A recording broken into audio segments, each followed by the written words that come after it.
আমন্ত্রণ চ্যানেল 24 এর সকাল 7টার খবরে। শুনছিলেন সিলন ফ্যামিলি ব্র্যান্ডের শিরোনাম। আপনাদের সাথে আছি আমি জান্নাতুল সাদিয়া। আরএফএল গ্যাস স্টোভ এর সায়েন্টিফিক নজল আর ব্রাশ বার্নার খরচ বাঁচায় 25%। জলবায়ু পরিবর্তন ও জ্বালানি সংকটের চাপে তৈরি পোশাক খাতে আসছে বড় পরিবর্তন। জীবাশ্ম জ্বালানি কমিয়ে নবায়নযোগ্য শক্তির ব্যবহার বাড়ানোর উদ্যোগ যেমন দিচ্ছে সম্ভাবনার হাতছানি, সেই সাথে তৈরি করছে খরচ বৃদ্ধি ও শ্রমিক ছাঁটাইয়ের শঙ্কা। সংশ্লিষ্টরা বলছেন, দক্ষতা ও প্রণোদনা নিশ্চিত করে এই রূপান্তর হতে পারে টেকসই ও কর্মসংস্থান বান্ধব। সাদবিন শফিকের রিপোর্ট। দেশের রপ্তানি আয়ের ৮০% বেশি আসে তৈরি পোশাক শিল্প থেকে।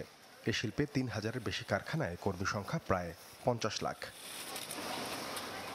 অন্য খাতের মতো তৈরি পোশাক শিল্পেও সরকার চায় জীবাশ্ম জ্বালানির উপর নির্ভরতা কমিয়ে নবায়নযোগ্য জ্বালানির ব্যবহার বাড়াতে। এজন্য ধীরে হলেও ব্যবহার বাড়ছে সৌরবিদ্যুতের, তবে শঙ্কা আছে এতে খরচ বেড়ে যাবে উদ্যোক্তাদের। বলা হচ্ছে, কারখানাগুলোকে নবায়নযোগ্য শক্তিতে স্থানান্তর করলে উৎপাদন ব্যয় বাড়তে পারে ১৫ থেকে ২০%। আশঙ্কা আছে বাড়তি ব্যয়ের চাপ সামলাতে অনেক কারখানা কর্মী ছাঁটাইয়ের পথে হাঁটতে পারে। আন্তর্জাতিক শ্রম সংস্থার ২০২১ সালের গবেষণায় দেখা যায়, পরিবেশ বান্ধব প্রযুক্তিতে রূপান্তরে ১০ থেকে ১৫% শ্রমিক চাকরি হারানোর ঝুঁকিতে পড়তে পারেন। রূপান্তরটা ন্যায্য করতে হবে। এখন ন্যায্য করতে হলে আমাদের প্রথমেই যেটা দরকার, সেই রূপান্তর প্রক্রিয়ায় কারা কারা অন্যায়ের শিকার হতে যাচ্ছে, কারা অবিচারের শিকার হতে যাচ্ছে। তা সেক্ষেত্রে শ্রমিক হচ্ছে একটা সবচেয়ে বড় গোষ্ঠী। আমরা যদি প্রস্তুতি না নিয়ে শুধু আলোচনা করি, তাহলে যে ক্ষতিগ্রস্ত হয় সে ক্ষতিগ্রস্ত হবে। বিশেষজ্ঞরা বলছেন, জ্বালানি রূপান্তর জরুরি হলেও এর জন্য প্রয়োজন দীর্ঘমেয়াদী পরিকল্পনা ও প্রণোদনা। সেই সাথে দক্ষতা বাড়াতে হবে শ্রমিকদের। আমি ধরে নিলাম যে এই ট্রানজিশনের ফলে শ্রমিক যারা আছে তারা কিছু শ্রমিক জব হারাবে, তাহলে আমি তাদেরকে কোথায় রিপ্লেস করব? অথবা আমি কোনো সাবসিডিয়ারি ইন্ডাস্ট্রি ডেভেলপ করব কিনা তাদের এমপ্লয়মেন্ট এনশিওর করার জন্য। আশঙ্কা থাকলেও নতুন প্রযুক্তি সম্পর্কে আগ্রহ আছে কর্মীদেরও। তারা বলছেন, প্রয়োজনে প্রশিক্ষণের ব্যবস্থা করতে হবে। অনেক ক্ষেত্রে দেখা যায় মালিকের উৎপাদন খরচ বেড়ে যায়, এর কারণে শ্রমিকদের ছাঁটাই করা হয়। এটা কোনোভাবে গ্রহণযোগ্য না। আমাদের এমন একটা ব্যবস্থা করে দেওয়াটা উচিত যেটা যে আমরা পরে কিছু করে একটা খেতে পারি। নতুন যদি প্রযুক্তি আসে তো অবশ্যই লুক লাগবে, লুক লাগলে আমরা যদি ট্রেডিং প্রাপ্ত করে তো অবশ্যই আমরা কাজ করতে পারবো, মানে চলতে পারি। ওরকম জিনিস আসুক, এটাই আমরা চাই। আর ওরকম থাকলে আমাদেরও ভালো হবে, মালিকেরও ভালো হবে।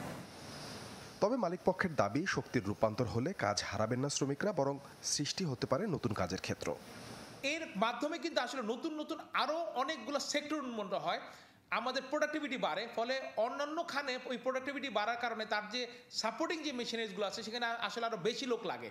ফলে আমি মনে করি যে এই আধুনিক মেশিন বা আমাদের জ্বালানি সাশ্রয় মেশিনের মাধ্যমে আসলে লোক কম লাগে না, ভিন্নভাবে যদি আমি চিন্তা করি আসলে লোক আরও বেশি আমাদের চাকরি অপরচুনিটি সৃষ্টি হয়। কর্মী প্রশিক্ষণে সরকারকে উদ্যোগী হওয়ার পরামর্শ শিল্প মালিকদের। বলা হচ্ছে, তৈরি পোশাক শিল্পে নবায়নযোগ্য শক্তির ব্যবহার বাড়লে যে পরিমাণ শ্রমিকের কাজ হারানোর আশঙ্কা থাকবে, তার চেয়ে অনেক বেশি সুযোগ সৃষ্টি হবে নতুন কর্মসংস্থান সৃষ্টির। এখন দেখার বিষয়, প্রশিক্ষণের সুযোগ সৃষ্টির মাধ্যমে সেই সম্ভাবনার কতটা কাজে লাগাতে পারে তৈরি পোশাক কারখানাগুলো। সাদবিন শফিক, চ্যানেল 24, নারায়ণগঞ্জ। ৬ দফা দাবিতে আন্দোলনরত পলিটেকনিক ইনস্টিটিউটের শিক্ষার্থীরা নতুন কর্মসূচি ঘোষণা করেছেন। শুক্রবার এক প্রেস বিজ্ঞপ্তিতে একথা জানান শিক্ষার্থীরা। এতে জানানো হয়, দেশের সব পলিটেকনিক ইনস্টিটিউটে একযোগে সকাল 11:30 থেকে শান্তিপূর্ণ কর্মসূচি পালন করবেন তারা। কর্মসূচিতে কুমিল্লায় শিক্ষার্থীদের ওপর হামলার প্রতিবাদে ও দাবি আদায় না হওয়ায় প্রতিটি ইনস্টিটিউটের মূল ফটক অনির্দিষ্টকালের জন্য লাল কাপড় দিয়ে ঢেকে দেওয়া হবে। এছাড়া জনদুর্ভোগ সৃষ্টি না করে মহাসড়কের দুই পাশে বা গুরুত্বপূর্ণ স্থানে মানববন্ধন করবেন তারা।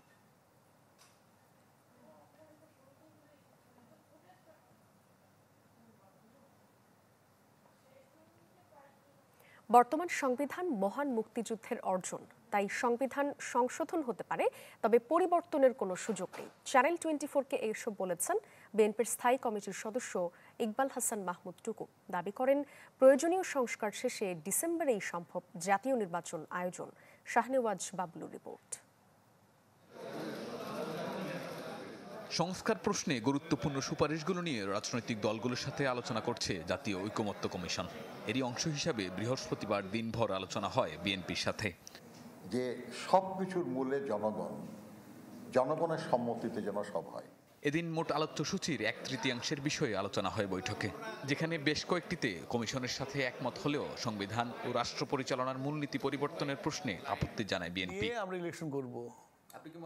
যদিও দলটির স্থায়ী কমিটির সদস্য ইকবাল হাসান মাহমুদ টুকু মনে করেন আগামীর রাষ্ট্র কিভাবে পরিচালিত হবে তা বিএনপির 31 দফায় উল্লেখ করা আছে। দাবি করেন বর্তমান সংবিধান মহান স্বাধীনতা থেকে পাওয়া, তাই সংবিধান সংশোধন হতে পারে, তবে পরিবর্তনের সুযোগ নেই। আমাদের 31 দফাতে পরিষ্কার সব বলা আছে, আর নতুন করে কিছু বলার নাই। বরঞ্চ ওরা কিছু কিছু দিচ্ছে, আমরা রাজি হয়েছে, আমরা করব। আর সংবিধানের মধ্যে বদলানোর তো কোনো প্রয়োজন নাই। নতুন করে সংবিধান করার এই ব্যাপারে আমরা বিরোধিতা করবো, কেননা সংবিধান আমাদের মুক্তিযুদ্ধের প্রাপ্তি, আমাদের স্বাধীনতার প্রাপ্তি। সেটাকে তুমি অ্যামেন্ড করতে পারো, প্রভিশন আছে, অ্যামেন্ড করতে পারো, অ্যামেন্ড করে যুগ বৈধি করতে পারো, বাট সেটাকে স্ক্র্যাপ করতে পারো না। এদিকে ডিসেম্বরে নির্বাচন এমন রোডম্যাপ জানতে সম্প্রতি অন্তর্বর্তী সরকারের সাথে বৈঠক করে বিএনপি। যদিও বৈঠকের পরও সরকার নির্বাচন নিয়ে তাদের আগের অবস্থানে রয়েছে, তবে বিএনপির এই নীতি নির্ধারক দাবি করছেন প্রয়োজনীয় সংস্কার শেষে ডিসেম্বরে নির্বাচন সম্ভব। আমরা তাগাদা দিচ্ছিলাম যে ডিসেম্বরের মধ্যে নির্বাচন করা সম্ভব। ইলেকশন কমিশন রেডি, আপনার যে রিফর্ম যেগুলো আছে সেই রিফর্মে আপনার ঐক্যমত কমিশন আলোচনা শুরু করছে। এই আলোচনা র্যাপ আপ করতে পারে 2-3 সপ্তাহ, 1 সপ্তাহের মধ্যে র্যাপ আপ করতে পারে। র্যাপ আপ করে একটা এগ্রিমেন্ট সই করে নির্বাচনের দিকে চলে গেলেই তো ডিসেম্বরে নির্বাচন করা যায়। নির্বাচন যতই বিলম্ব হবে ততই চলমান অস্থিরতা আরো ঘনীভূত হবে বলে মন্তব্য করেন বিএনপির নেতা। ওনারা যেটা শুরু করছে তা শেষ করতে পারেন 1 মাসের মধ্যে। 1 মাসের মধ্যে শেষ করে নির্বাচনী রুটম্যাপ দিতে পারে অথবা শিডিউল দিতে পারে, তো কোনোটাই তো বলছে না। এটা তো তাতে হচ্ছে কি দেশের অনেক সমস্যা বাড়ছে। শাহনেওয়াজ বাবলু, চ্যানেল 24, ঢাকা। আগে সংস্কার পরে নির্বাচনের দাবিতে নারায়ণগঞ্জে পালিত হয়েছে মার্চ ফর ইউনুস কর্মসূচি। একদল শিক্ষার্থী শুক্রবার বিকেলে এই কর্মসূচির ডাক দেন। শহরের চাষাড়ায় কেন্দ্রীয় শহীদ মিনারে নারায়ণগঞ্জের সর্বস্তরের জনগণের ব্যানারে আয়োজন করা হয় এই মানববন্ধনের। পরে বিক্ষোভ মিছিল করেন অংশগ্রহণকারীরা। বক্তারা বলেন, সংস্কারের প্রয়োজনে অন্তর্বর্তী সরকারের মেয়াদ অন্তত 5 বছর করা জরুরি, না হলে অসম্পূর্ণই থেকে যাবে কাঙ্ক্ষিত সংস্কার। জুলাই আন্দোলনে হামলাকারীদের দ্রুত বিচারের দাবিও জানান তারা।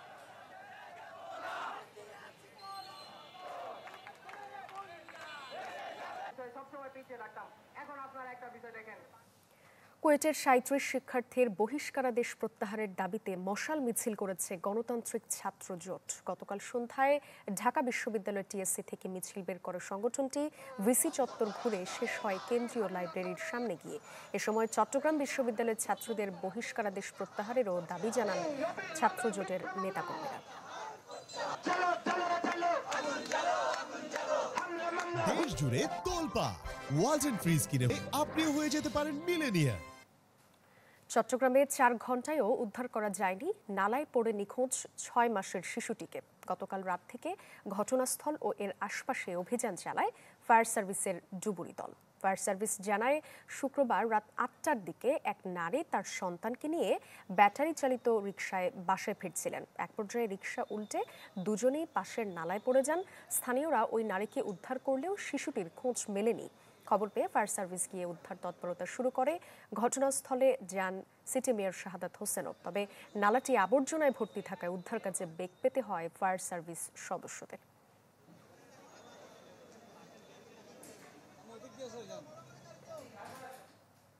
রাজধানীর পশ্চিম শেওড়াপাড়ায় চাপাতি ঠেকিয়ে ছিনতাইয়ের মামলায় ইমরান নামে এক যুবককে গ্রেপ্তার করেছে পুলিশ।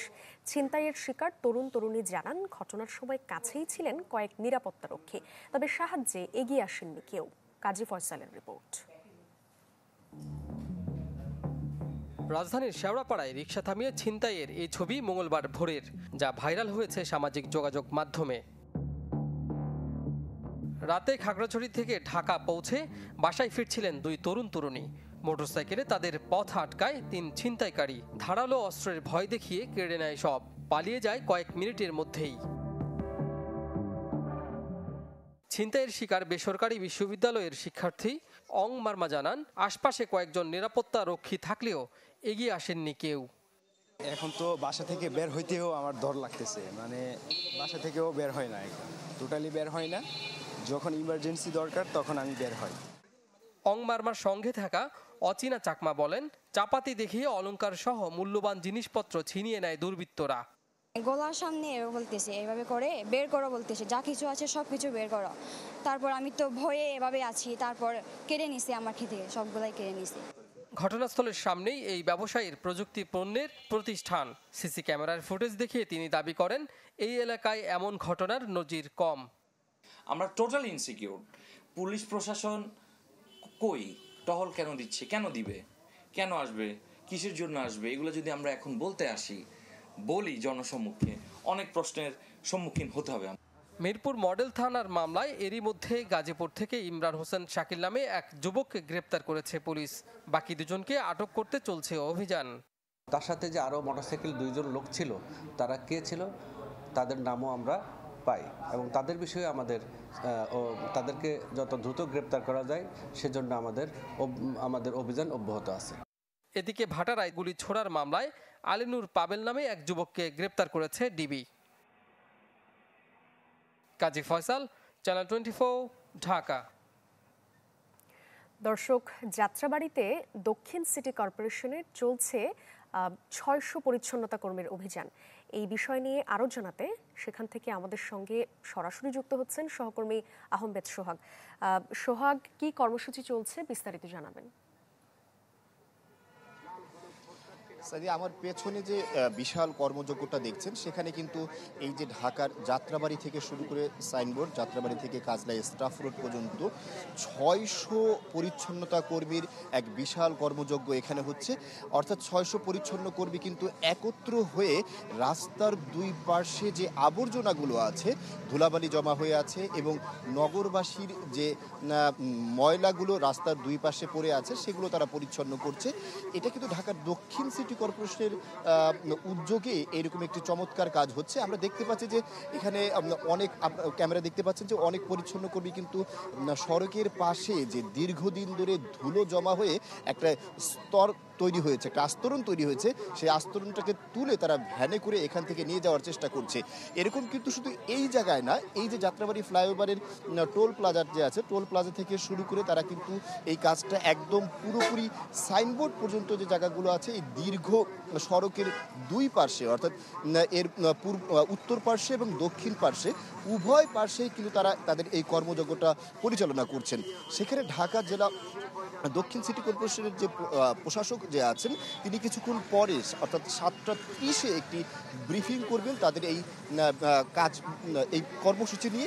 তারা আমরা পরিচ্ছন্ন কর্মীদের সাথে কথা বলে জানতে পেরেছি তারা এই যে কাজটা যে করছে, তারা কিন্তু ভোর থেকেই কাজটা করছে। আমরা জানি এখন কর্মব্যস্ত মানুষ তাদের কর্মের উদ্দেশ্যে বিভিন্ন গন্তব্যে যাবে, এরকম একটি সময় এই যে কাজটা করছে, এই কাজ করতে গিয়ে পরিচ্ছন্ন কর্মীদের কিন্তু কিছুটা বেগ পোহাতে হচ্ছে, কারণ সড়কে যান চলাচল কিন্তু অব্যাহত আছে। অর্থাৎ যান চলাচল কোনোভাবে বেঘাত ঘটিয়ে কিন্তু তারা এই কাজ চালাচ্ছে না। অর্থাৎ বলা যায় তাদের যে কার্যক্রম যে আছে সেই কার্যক্রম তারা যথাসম্ভব সকল বাধা বা সকল প্রতিকূলতাকে মোকাবেলা করে তাদের কার্যক্রম চালিয়ে যাচ্ছে। এভাবে রাস্তার দুই পার্শ্বে, অর্থাৎ এই একটা সড়ক এবং ওই সাইডে যে আরেকটা সড়ক আছে, অর্থাৎ যাত্রাবাড়ি থেকে কাজলা স্টাফ রোড সড়ক যে আছে, সেই সড়কেও এরকম একটি বিশাল কর্মযজ্ঞ চলছে। সাদিয়া।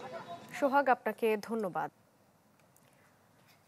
লালমনিরহাটের পাটগ্রাম সীমান্তে আজিনুর রহমান নামে বাংলাদেশের এক যুবককে ধরে নিয়ে গেছে বিএসএফ। স্থানীয়রা জানান, শুক্রবার দুপুরে বাউরার ডাঙ্গাটারি সীমান্তে ভুট্টা পাতা আনতে যান আজিনুর। একটি বাছুরকে ক্ষেত থেকে তাড়াতে গিয়ে ঢুকে যান ভারতীয় সীমান্তে। সে সময় 4 থেকে 5 ভারতীয় কৃষক তাকে ধরে বিএসএফ এর হাতে তুলে দেয়। এর আগে গত বুধবার সিঙ্গিমারি সীমান্তে বিএসএফ এর একটি টহল দল বাংলাদেশে ঢুকে হাসিবুল ইসলাম নামে আরেক যুবককে ধরে নিয়ে যায়, পরে হস্তান্তর করে মরদেহ।